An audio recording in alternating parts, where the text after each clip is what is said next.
All right, what's up, guys? Welcome back to another video. I have a special guest, a familiar face with me here today. Trevor Mccumby fought Caleb Plant last time on the Canelo card. And how you doing today, man? Doing great. Doing great. Thanks for having me. Yes, sir. Well, it's a great time to have you because you're in a stacked division. You showed up against Caleb Plant, and we just saw Jaime Munguia get knocked out. So today, I just wanted to talk to you about future opportunities, what it was like fighting Caleb Plant, and all that stuff. And I appreciate your time. Yeah, man. Yeah, likewise. Thank you. Yeah, so we saw you against Caleb Plant, and you surprised a lot of people, bro. You were the only guy, I would say, to excluding Caleb gets tired late. You were the only guy to actually like drop him and hurt him when it wasn't fatigue. You clipped him in round two, bro. That left hook was perfect. Yeah, yeah. I felt it, man. Yeah, it's that was something we were working on in camp and I pretty much just like the 1-2 were throwaway shots. I just knew those weren't gonna land because he was backing up. And we've been working on that left hook leaper and it landed. So we had really good success with that. Yeah, that shot. Were you pissed when the ref didn't call it a knockdown? Yeah, yeah. I mean, obviously, everybody saw I, was just kind of showboating about it because I just wanted to let everybody know, like, hey, that was a knockdown, and he's wobbling back to his corner. Yeah, So, you got it but back. I mean, you got it back. You got that knockdown back officially. But that was yeah, crazy to see. You shocked a lot of people. And Caleb Plant, I know he's one of your opponents, but this dude has one of the best defenses in the sport. Really hard guy to hit. And bro, for rounds, you were really touching this guy up. Was he hard to get to? It's I don't know if I saw this wrong, but it seems like when you throw shots, you have a little like delay. Like you time shots really like at a certain angle. Am I getting that wrong? Because like guys never hit Caleb Plant, but when you punch, bro, you were like they were like come from weird angles. Like, do you know what I mean? mhm. Yeah, yeah. I think my speed is a little it's a little underrated. My speed is there. I think I'm pretty close to plan, maybe a little bit less, but I think a lot of people they look at me and they think that I'm just a slow moving powerful brawler, but yeah, I've been in the sport a very long time and I had a long amateur career and I just needed a guy like Caleb, who's a great fighter to just showcase what I can really do, you know.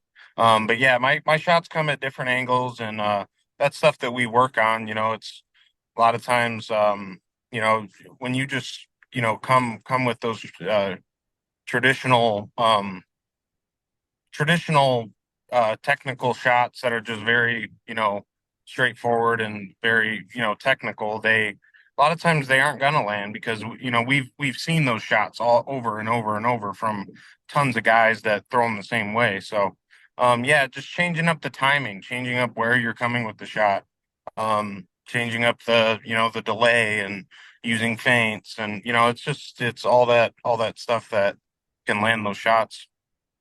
Yeah, so your name's getting brought up a lot this week because Jaime Munguia, one of the top guys at 168, got slept by a dude with four knockouts. I'm assuming you probably you didn't watch the fight, you just saw the knockout, I'm assuming, right?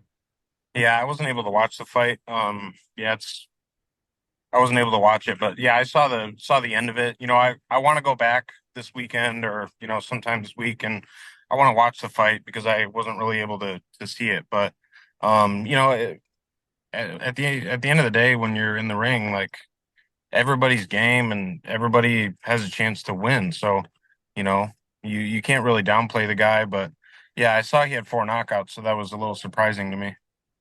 Yeah, what I noticed a lot about Munguia is I think you'd stop him personally because this dude has always had one of the worst defenses. When it comes to right hands, he just rolls. He just goes like this. That's all he hmm does every single right hand. So yeah, didn't you tweet about it? You're like, I would want to fight Munguia in a fight. Yeah, yeah, I think I did maybe a few weeks ago or something like that. I think it'd be a great fight. I actually was there live here in Glendale, against this fight against Bazinian, and tried to talk to him, try to talk to his team, but they quickly got out of there. But yeah, yeah, I think it'd be a great fight. But yeah, I think the thing with his defense is that role really relies on a lot of timing. So if your timing's off even by this much, and you go to roll a shot like that, you're obviously like you saw he got caught. So that might be something that they're going to go back and work on in the gym. Yeah. So would he? Would you? Okay. First of all, would you want a plant rematch? I would like that down the road. I think right now it probably doesn't make sense for him. He's looking for bigger fights. But I mean, I think I think the world and a lot of fans would love to see the fight again. It was But fight of the year, bro. I thought it was fight of the year. yeah, it was a great fight. There was ebb and flow, and he was very you could tell he was pretty diminished. Just even um right at the beginning. I think it was after the second round, third, fourth round, him going back to the corner, his head was down.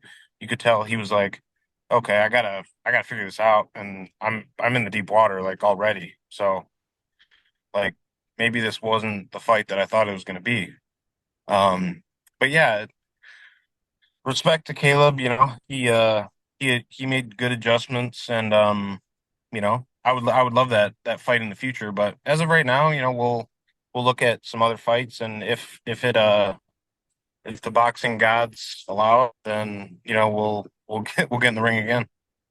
That'd be fire. One thing I think surprised a lot of people, which because we never seen this against anybody, Caleb Plants fought. You like kind of just bullied him around. What was that? Because bro, he was like, do you think it was just physical strength? Do you think it was just your physical strength that was like pushing him around like that? Because he was all over the Um place. He slipped like three yeah. times. He was like tripping over the ropes. Mhm. I think it was, my physical strength, my just my genetics in general. My grandpa's, I think he's like 86 years old and he's still jacked. He's real short, but he's just solid like a lumberjack. So yeah, I saw a lot of people comparing me to like a lumberjack. So yeah, I think naturally I'm just a strong guy. Obviously I worked very hard in the gym, but yeah, we going into the fight, my coach Brandon Woods, he just said, you got to rough this guy up, and a lot of other guys that I talked to, just getting me ready for the fight. They're like, man, you gotta rough him up, you gotta rough him up. So yeah, that was the game plan going in, just letting them know, hey, I'm here to fight and I'm here to win. So you better you know pack a lunch because I'm gonna be here and I'm gonna be here all night. So um, but yeah, that was the game plan to really rough him up. Yeah, you showed him, bro. And what was it like? Was there anything like impressive about Caleb really? Like was he like hard to hit? Did he hit kind of hard? Respectfully, no, he didn't. I would say he maximizes what he has. He has good legs. He has good defense. Obviously, he's got a good mind. Making that.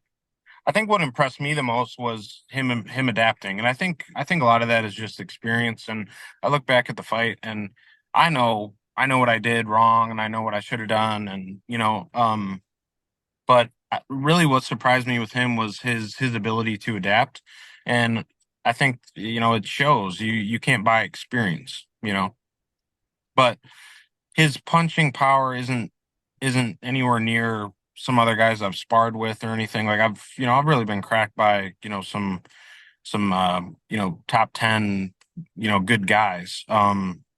Caleb doesn't really have that power, but he really puts his shots together really well. And that accumulation is solid. It's good. Yeah, I've seen him. I think he's got a powerful left hook. But if you said it wasn't, I mean, the way we've seen him drop dudes and knock people out cold with the left hook. But I mean, you Well, though, man, you've been in there. that's what was crazy. Like people, obviously you got to praise his defense, but if you go back and look at the fight, you saw every time he'd try to catch me with that check left hook, and one time I rolled right under it and went right behind him, and you know was totally behind him, like he couldn't even find me. So, um, we worked on my defense too. And if you go back and look at the fight, my defense was, pretty good, early rounds and, even up until the eighth round, it was pretty solid. His, we really wanted to watch out for that left hook. So Yeah, was he your hardest opponent as a professional? yes and no, yes and no. I've been in other fights where I don't know uh, that the punching power is something that can I don't know, really change how you are going about a fight and Yeah. stuff. I never really felt nervous about getting hit by him. And that could be a blessing and a curse, you know. Hmm. Uh, I'd say his body work really paid dividends for him. But no, it wasn't the hardest fight in my career, but it was, Yeah. it's hard to say. Yeah, well, do we know when we're gonna see you in the ring next? We're, we're hoping March, maybe March, April. Right now, I just had my daughter was born a few weeks ago, so Hey, congrats. thank you, thank you. So yeah, the just, getting used to, having three kids now and stuff in the house and stuff like that. Yeah. Sleep is, here and there right now, so it's not bad, but we're just kind of getting the flow of that. But yeah, we're hoping March, April. I'd like to get back into camp early January and just be ready for whatever. Do you have any idea who you're gonna fight next, or who would you if you had a who do you think you're gonna fight next, and who's like your number one guy you'd want to fight next if you could choose? I just called out Berlanga, so we'll see if that fight materializes. But yeah, I'd say Berlanga right now, but I mean, like you said, there's a lot of guys in the division. And Billy, that would be a great fight. I really at this stage in my career, I want to have those big fights, continue getting experience, and just given the opportunity to go out and get some big W's. And not only that, man, I want to give fans great fights.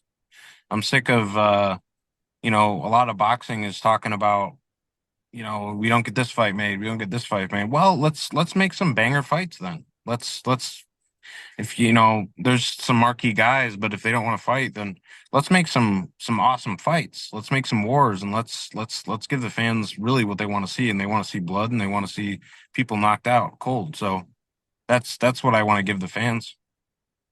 Fire, man. I think you're capable of it, and I think the Caleb Plant fight will probably give you a ton of experience because you not only do you do well in that fight, you got a ton of rounds with him. Going on the inside, going on the outside. So yeah, I'm excited. I think you're capable of it, man. Yeah, thank you, brother. Yeah, I believe so too. I believe I'm the one of the best in the division. So we need to just get back in the gym and keep getting these big fights and keep showing people who I am. All right, brother. Is there anything else you want to say? I think that's it. I appreciate you coming on today. Is there anything you'd like to say?